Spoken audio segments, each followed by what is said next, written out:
नमस्ते बच्चों, मैं सपना आंचलिया अपने YouTube चैनल सपना हिंदी क्लासेस में आपका स्वागत करती हूँ। हम सृजन पाठ्य पुस्तिका का पाठ 12 मजदूरी और प्रेम पढ़ रहे थे। आज हम इसी पाठ के प्रश्न हल करने जा रहे हैं। अब हम इस पाठ के प्रश्न हल करेंगे। पहला प्रश्न है, लेखक पूर्णसिंह ने किन किन व्यक्तियों को साधु कहा है? तो इसका उत्तर होगा, किसान और भेड़ पालक को लेखक ने साधु के समान स्वभाव वाले बताया है। प्रश्न नंबर 2 है, उसे पीड़ा हुई तो इन सबकी आंखें शून्य आकाश की ओर देखने लगती हैं। यहाँ लेखक ने उसे सर्वनाम का प्रयोग किसके लिए किया है? इसका उत्तर होगा, बीमार भेड़ के लिए किया है। अति लघुत्रात्मक का पहला प्रश्न है, ऐसा काम प्रार्थना, संध्या और नमाज से क्या कम है? लेखक ने किस काम की ओर संकेत किया है? इसका उत्तर होगा, लेखक के लिए विधवा स्त्री ने रात भर जगकर भूखे रहकर कमीज सिलने का प्रेम पूर्ण पवित्र श्रम किया है। लेखक का संकेत इसी की ओर है।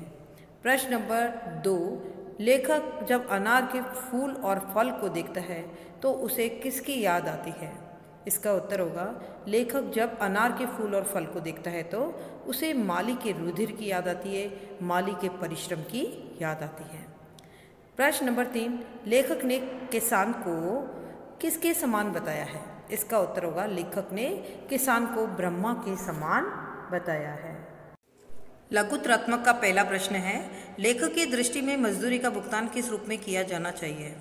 इसका उत्तर होगा, लेखक कहते हैं कि जब कोई मजदूर हमारे लिए परिश्रम करता है, मेहनत करता है और हम उसे उस मजदूरी के बदले में चंद पैसे देकर ये समझ लेते हैं कि हमने उसकी मजदूरी का ऋण चुका दिया है, तो लेखक कहते हैं कि ऐसा सोचना हमारी भूल है, क्योंकि उस मजदूर ने समर्पण भाव से हमारे लिए मजदूरी की थी। इसलिए उसकी मजदूरी का भुगतान धन के साथ ही हमें उसके प्रति प्रेम भाव व्यक्त करके, उसके प्रति कृतज्ञता का भाव प्रकट करके, उसको आदर सम्मान देकर हम उसकी मजदूरी का भुगतान कर सकते हैं।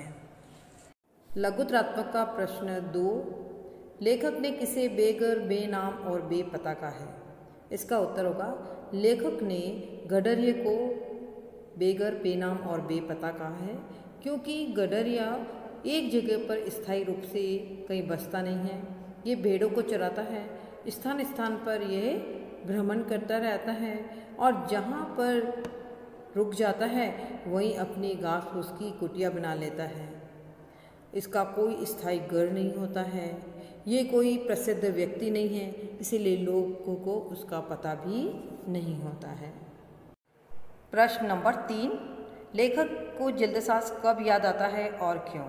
इसका उत्तर होगा, लेखक जब भी अपनी पुस्तक को देखता है तब उसे जल्दसाज याद आता है, क्योंकि उस जल्दसाज ने लेखक की पुस्तक को जल्द बांधा था।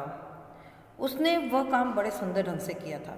लेखक उसे मजदूरी के बदले में कुछ न दे सका। उसके प्रेम और सेवा भाव को देखकर लेखक उसे अपना आमरण मित्र समझने लगा। इसी अपनत्व एवं सेवा भाव के कारण लेखक जब भी उस पुस्तक को हाथ में उठाता है तो उसे वह जल्दसाज याद आ जाता है। निबंधात्मक का पहला प्रश्न है, श्रम के महत्व पर एक संक्षिप्त निबंध लिखिए। इसका उत्तर होगा, मनुष्य के जीवन में श्रम का बहुत महत्व होता है।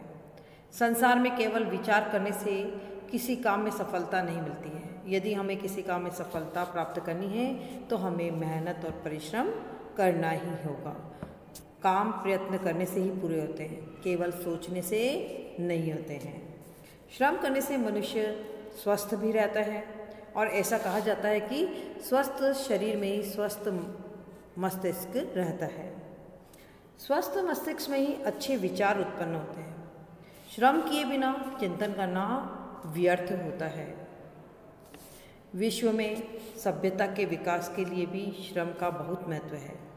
श्रम के अभाव में विश्व आगे नहीं बढ़ सकता है। यदि विश्व को आगे बढ़ाना है, प्रगति की ओर ले जाना है, तो इस विश्व में रहने वाले लोगों को परिश्रम करना ही होगा।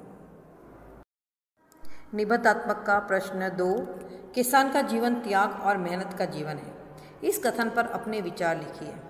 इसका उत्तर होगा कि किसान अपने खेतों में कठोर परिश्रम करता है। किसान देखिए सबका अन्नदाता है।